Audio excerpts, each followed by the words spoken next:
the students' willingness to take that time and the teachers willing to take that time to be the best that they can be, because you're truly not learning anything that far different.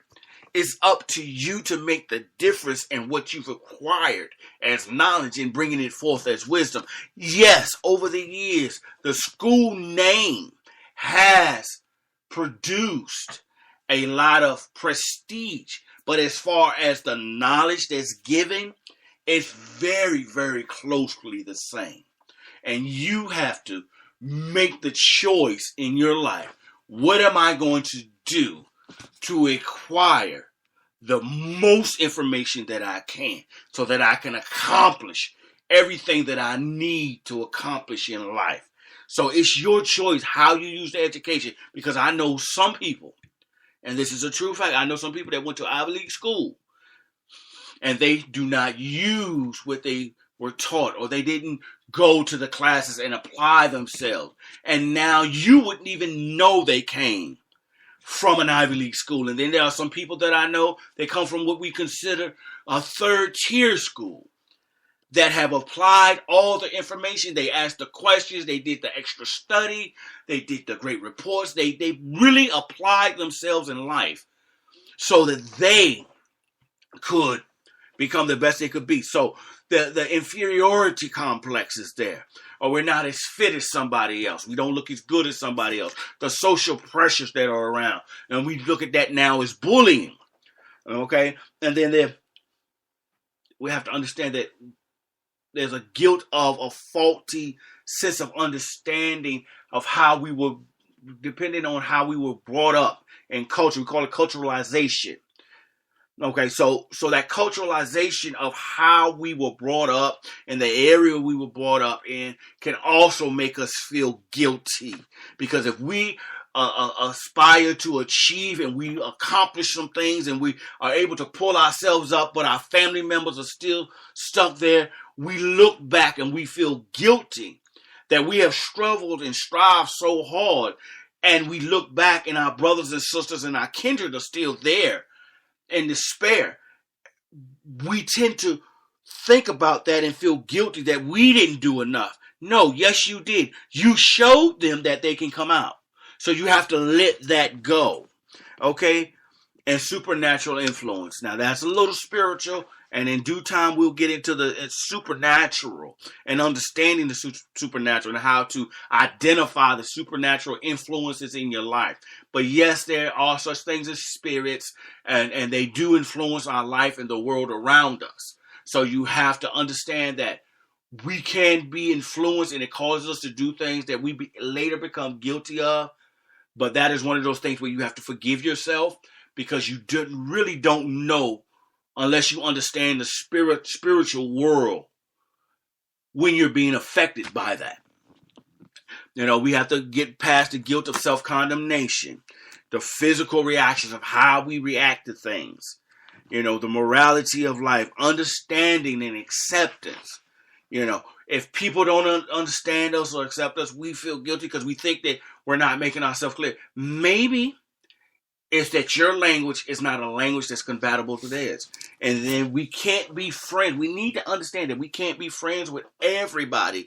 So with all that I've just said in the last 3 minutes, I want you to take that and just listen to it again one day and understand that you cannot let your past experiences hinder you and hold you back, because if you do, you will never be able to truly move forward. And I want everyone here that's listening under the sound of my voice from the day on, as you share this with somebody, to let things go, to drop the baggage and don't pick it up no more.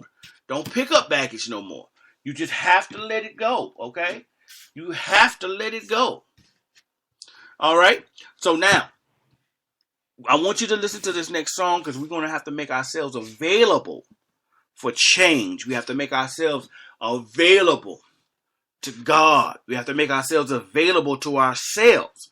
Now, if you hear me say available to God, you have to understand that you are made in the image of God.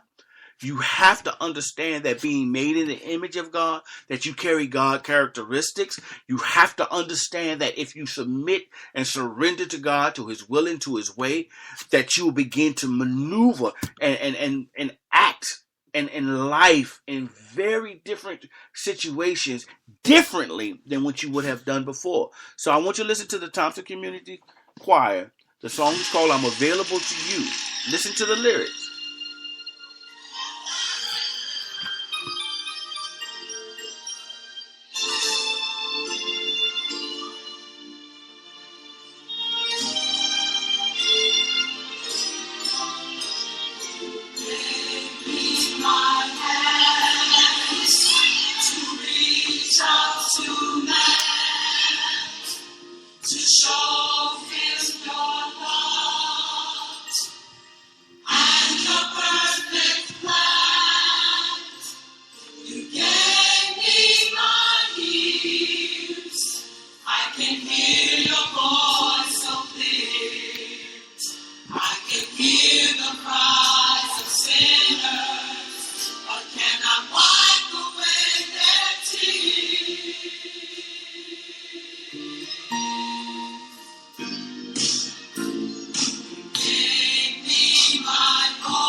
I'm Available to You by the Reverend Milton Brunson and the Thompson Community Singers of, I believe, it's Chicago. It's one of my favorite songs because the message in the song is so powerful.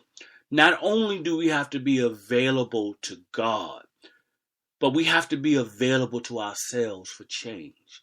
We have to be available to ourselves to move forward in life, to not sit still and continue to struggle when we don't have to. That's one of the things I want you to know and to understand. Get it deeply embedded in your system and say it to yourself at least 10 times a day. I don't have to stay stuck in this life.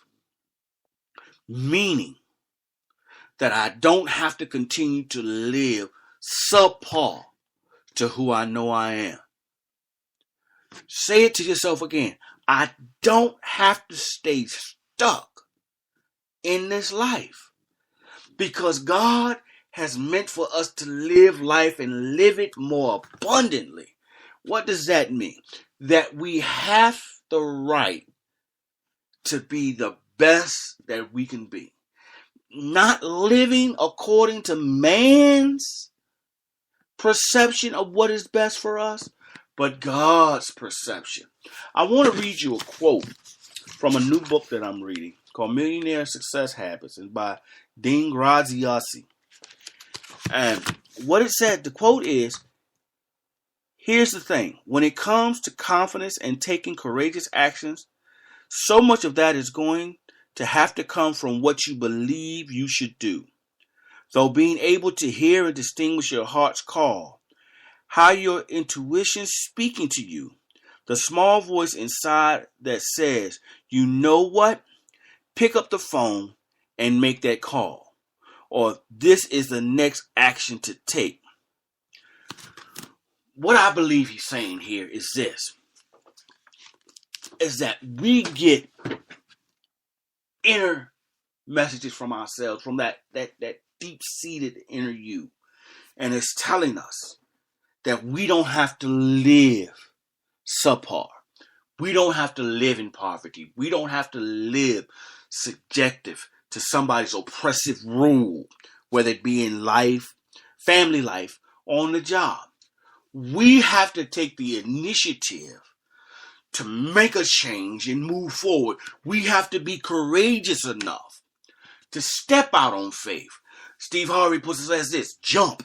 We have to take the initiative. We have to have the courage. And I got my fist balled up. I'm pumping in the air because I believe it so heartily that we have to take a chance on ourselves. And until you take a chance on yourself, you will never